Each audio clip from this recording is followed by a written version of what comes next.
La gracia del tomismo, un derecho y un deber. ¿A quién se dirigen estas conferencias? Lo he pensado mucho.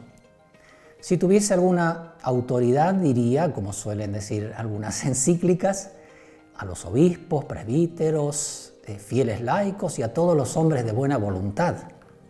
Pero como no tengo esa autoridad ni nadie me la ha dado, invierto el orden y dirijo esta conferencia a los oyentes de buena voluntad y a los que quieren correr el riesgo de pensar, a nuestros jóvenes, a nuestra gente, que tienen la capacidad de pensar y piensan.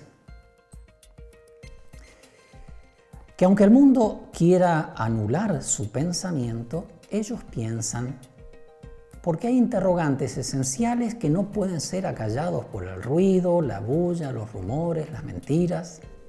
Y estas preguntas esenciales piden respuesta. Es un derecho a recibir respuesta, pues el hombre vive en sociedad. Los responsables de la sociedad deben dar respuestas. Los responsables de la sociedad civil deben dar respuesta. Tenemos el derecho y ellos tienen el deber de darnos respuesta.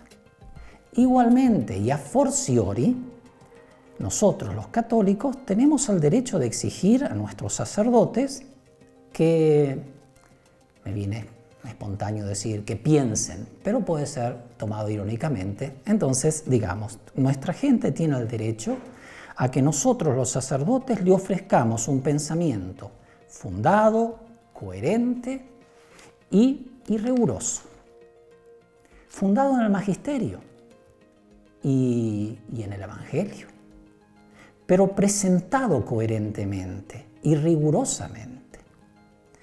Es el deber de un sacerdote, para eso es pastor, para eso estudiamos, para eso nos formamos. Y para asegurar este pensamiento coherente y riguroso, Dios ha dado a la Iglesia y al mundo la gracia del tomismo. Santo Tomás de Aquino. Un nombre y un hombre. No lo digo yo, no lo dice un filósofo, no lo dice un grupo de filósofos o todos los filósofos y teólogos juntos. No. Lo ha dicho y mandado un concilio. El concilio hecho para nuestro tiempo. Ningún concilio antes lo había dicho así, nominatim. Lo ha dicho el Concilio Vaticano II, lo ha mandado, y 2 veces, nominatim, con nombre y apellido. Y no como una aspiración genérica, sino como un mandato específico.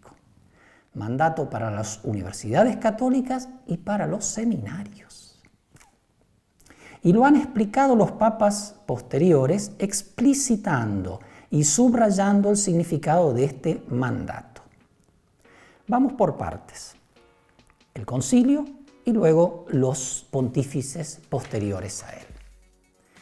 En el concilio tenemos el decreto Optatantos Ius sobre la formación sacerdotal.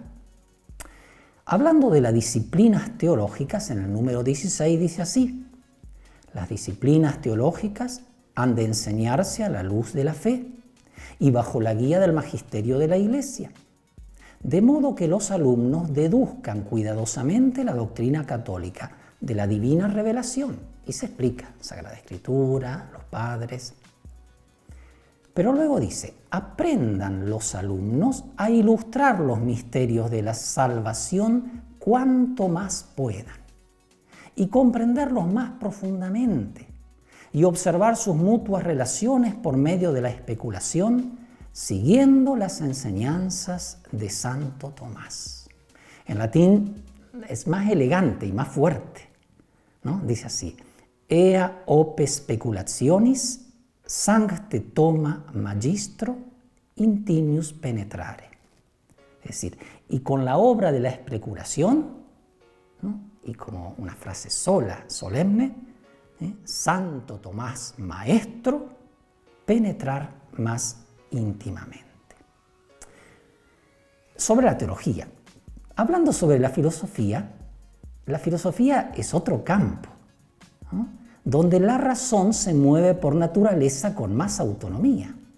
Y sin embargo el concilio dice, número 15, la disciplina filosófica hay que enseñarla, tengamos en cuenta que está hablando a los seminarios donde se enseña. Podría ser un poco distinto a luego un doctor que está haciendo sus investigaciones. Repito, las disciplinas filosóficas hay que enseñarlas de suerte que los alumnos se vean como llevados de la mano ante todo a un conocimiento sólido y coherente del hombre, del mundo y de Dios, apoyados en el patrimonio filosófico siempre válido, teniendo también en cuenta las investigaciones filosóficas de los tiempos modernos, de modo que los alumnos, bien conocida la índole de la época presente, se preparen oportunamente para el diálogo con los hombres de su tiempo. Subrayo dos palabras, o una palabra y una frase. La palabra, que está muy bien traducida al español, y en latín, manuducantur, tomados de la mano. Los seminaristas deben ser tomados de la mano y llevados al conocimiento. Y bien, lo segundo, según el patrimonio filosófico perennemente válido. Esa frase dio a discusión a los padres conciliares, porque muchos pidieron, pongamos Santo Tomás de Aquino, pero ya lo vamos a poner en teología, decían. Además, acá, pero con mucha inteligencia, muchos padres conciliares, sabiendo cómo es el hombre y sabiendo cómo es el diablo, y donde no se menciona una palabrita, inmediatamente se dice, pero no está, pedían. ¿Y qué es lo que se hizo? Se hizo una cosa más fuerte todavía. Se puso una nota, ¿no?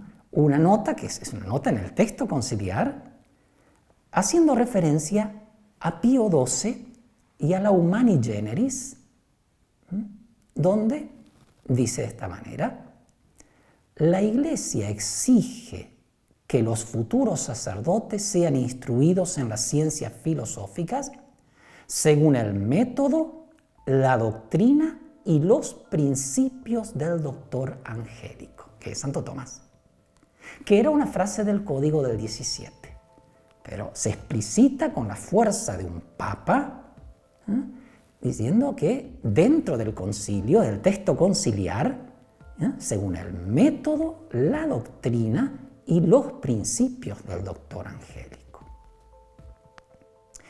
Volveremos sobre esto porque va a dar a discusión.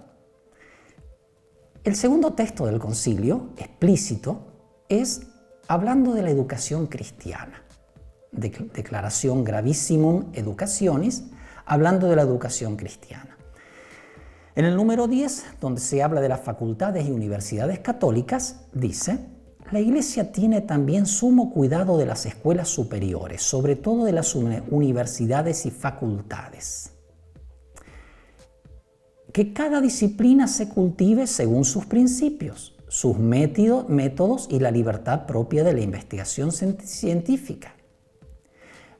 Y que se vea con más exactitud cómo la fe y la razón van armónicamente encaminadas a la verdad, que es una, siguiendo las enseñanzas de los doctores de la Iglesia, sobre todo de Santo Tomás de Aquino.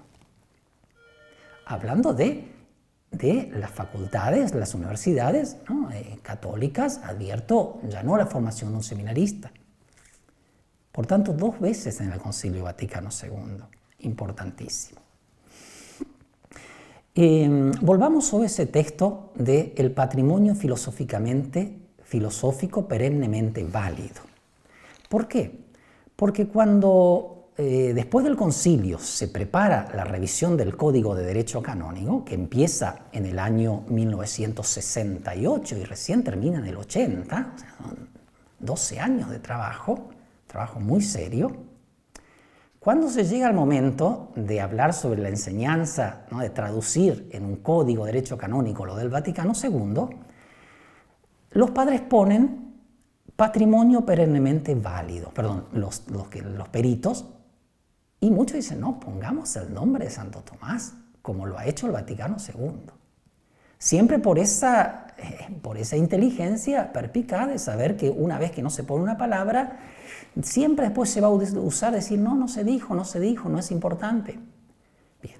Mientras están discutiendo, sucede otra cosa providencial, hermosísima y fuertísima, que mientras están discutiendo si poner o no la frase, presentan una proposición, unos padres por escrito, y dice se recibe la propuesta y se transmite que ya el sumo pontífice ha intervenido con carta del 22 de diciembre del 80, diciendo que se mantenga la expresión patrimonio filosófico válido, que debe ser interpretado a la luz del Vaticano II, y cita Sancte Tome Praesertim Magistro, Santo Tomás Maestro. Con lo cual, es la fuerza de la palabra de un papa que tiene más fuerza que el Código de Derecho Canónico, ¿no? O sea, más fuerza todavía para remarcar que eso es Santo Tomás de Aquino. ¿Por qué este tema?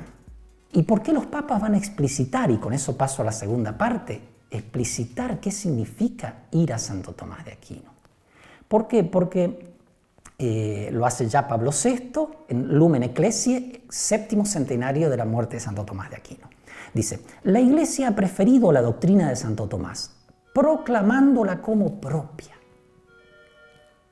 Proclamándola como propia de la Iglesia. Y está citando a Benedicto XV, son 2 papas. Impresionante. Y sigue Pablo VI diciendo, sin afirmar con ello que no sea lícito seguir otra escuela que tenga derecho de ciudadanía en la Iglesia. Ese es el tema. Si Santo Tomás tiene tanta principalidad, ¿qué sucede con todas las otras escuelas y los doctores anteriores a él? San Agustín, San Gregorio, San Jerónimo, y los posteriores y los filósofos de nuestro tiempo. ¿Qué sucede? ¿No? Ese es el planteo. Bien, ese planteo Juan Pablo II lo afronta. Primero repite a Pablo VI en un discurso a los participantes del 8º Congreso Tomista Internacional en el año 80. Dice, al realizar la obra que marca el culmen del pensamiento cristiano medieval, Santo Tomás no estuvo solo. Antes y después de él, muchos ilustres doctores trabajaron con la misma finalidad. Entre ellos hay que recordar a San Buenaventura, a San Alberto Magno, a Alejandro de Gales, y sigue diciendo.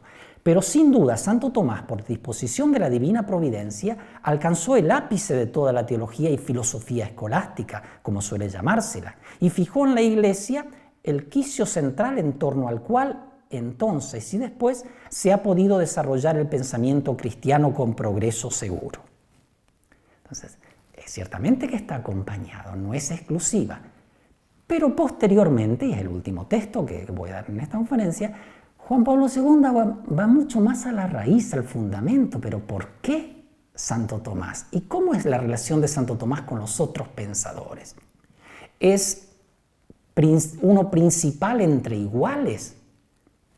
Y no, va a mostrar que para responder no se trata, porque en filosofía no se trata de tener autoridad por tu nombre, sino que de quién supo ir al fundamento. Y lo dice, lo afronta y lo resuelve en un discurso donde dice, ¿acaso se deberá temer que la adopción de la filosofía de Santo Tomás haya de comprometer la justa pluralidad de las culturas y el progreso del pensamiento humano? Semejante temor sería manifiestamente vano, porque la filosofía perenne, en virtud del principio metodológico mencionado, según el cual toda la riqueza de contenido de la realidad encuentra su fuente en el acto de ser, actus essendi, tiene, por así decirlo, anticipadamente el derecho a todo lo que es verdadero en relación con la realidad. Dice, la filosofía que sea una filosofía del ser, del actus essendi, tiene su derecho ganado. Tiene plena ciudadanía la filosofía del ser. Y dice así, cualquier otra filosofía, cualquier otro autor, las corrientes filosóficas, por tanto, si se las mira desde este punto de vista, pueden, es más, deben ser consideradas como aliadas naturales de la filosofía de Santo Tomás y como partners dignos de atención y de respeto en el diálogo que se desarrolla en presencia de la realidad y en nombre de una verdad no incompleta sobre ella. Esta es la clave de comprensión y con esto terminamos. toda filosofía y todo filósofo que vaya sobre la filosofía del ser, y los filósofos saben de qué estamos hablando, la filosofía es aliado y partner de Santo Tomás de Aquino. Por eso Santo Tomás de Aquino es Doctor Communis Ecclesiae y Pablo VI dijo Doctor Humanitatis, también de la humanidad. Santo Tomás, maestro, dice el Vaticano y repite Juan Pablo II, que nos enseña a pensar con su vida, con su ciencia, que será el objetivo de las próximas conferencias.